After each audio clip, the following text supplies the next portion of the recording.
Department of Energy. They're a separate agency under the Department of Energy.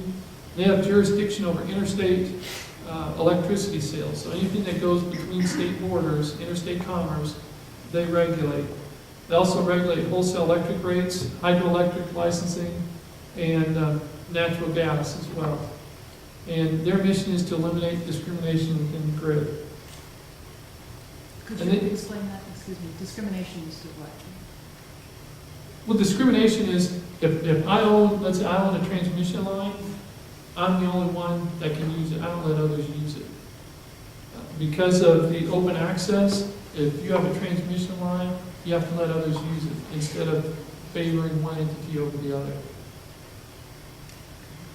So I think where we see it is if you have a transmission company and they form a independent power producing company that took some of their generators and broke it out to where now they're doing wholesale sales, we have to make sure this transmission company doesn't favor them over other independent generators. That anybody can use a transmission system on a first come, first served basis.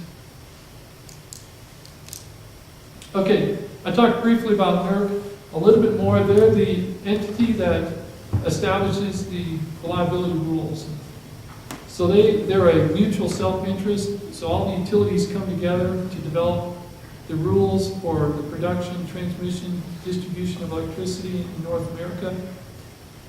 And one thing that's happened recently over the last couple of years is they now have the authority to issue penalties for non-compliance. So if you have a standard and you don't comply with it, you can get penalized. For example, they have standards for tree trimming. You know, everybody realizes trees can grow up in power lines. It causes a fault, which could cause the transmission line to open up and cause an outage. So they have standards that say you have to trim your trees. And if people violate that and they don't trim the trees, they can get fined for not doing that. So that's just an example of a standard that there can be fines for. And some of those are substantial. They have, if it's a serious fine or a critical standard, it can be $1 million a day in penalties. Very, very substantial fines. They haven't issued any of those yet, but they're just getting into it. They've been working on fines now for about 2 years, and they're continuing to grow in their enforcement. What would be an example of a significant fine for something that caused one to get a significant fine? A critical standard. Yeah, a significant fine would be the requirement to actively monitor the electric grid.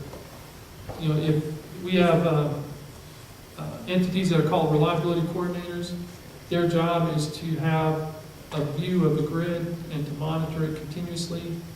And let's say they decide not to do that, or you know, their systems operated so badly that they couldn't see it for several hours. FERC could come down and say, you had a gross violation there, and you've been doing that for a while, your systems haven't been adequate, so here's $1 million a day fine for that. When the blackout occurred in 2003, if you remember that, on August 14, 2003, one of the power companies in Ohio, their what we call energy management system, which is their computer that receives all the data, stopped receiving data for a couple hours. And the people operating the system didn't see that. They didn't know that it had stopped. And they were not able to manage the system because they didn't know it was there. And you know, that could be an example where the Federal Energy Regulatory Commission could come in and say, you know, that's a substantial problem. You should have had systems in place that didn't happen. I'm not saying they should have, but that's just an example of something that might occur. Okay, any other questions? You had California with 2 different rates, and they were also the highest. Could you comment on why they're so high and why there were 2 rates? I don't know where.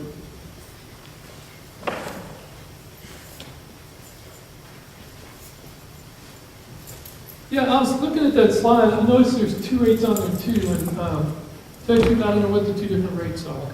Unless there's a wholesale and retail rate, that'd be the only thing I could think of. New York is real high as well. Yeah, now those are the states that have very active markets, they have retail choice. Yeah.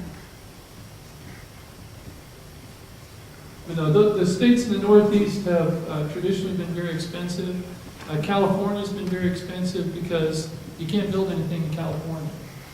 I was talking with a generation developer several years ago, and he told me that to build a power plant in California, he had to get 70 different approvals. 70 different agencies, entities had to approve to get the power plant built.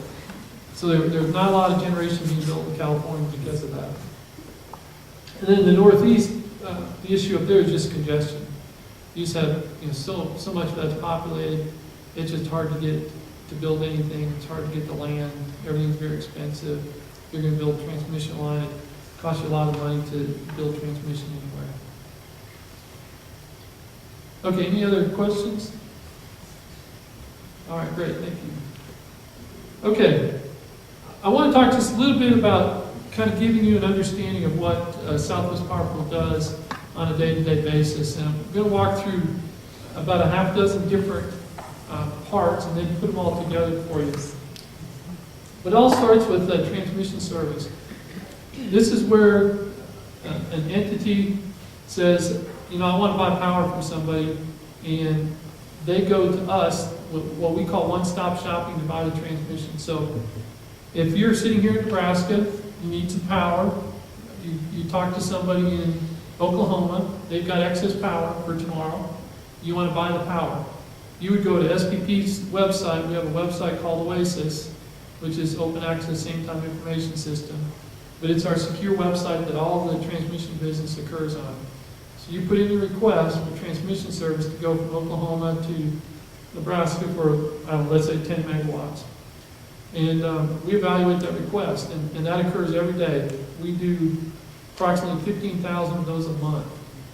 So we do a lot of business on a continuous basis. The service lengths are down to an hour.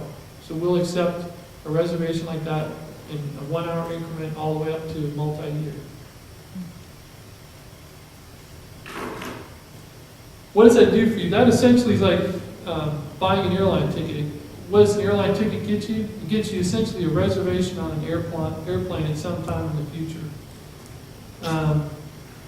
It allows you to eventually go in there and say that you want to use it. So if you're going to use that ticket, you actually need to go and show up and say, I want to get on the plane. Or getting on the plane is similar to actually delivering the power, where the generator generates electricity and the load serving entity receives it.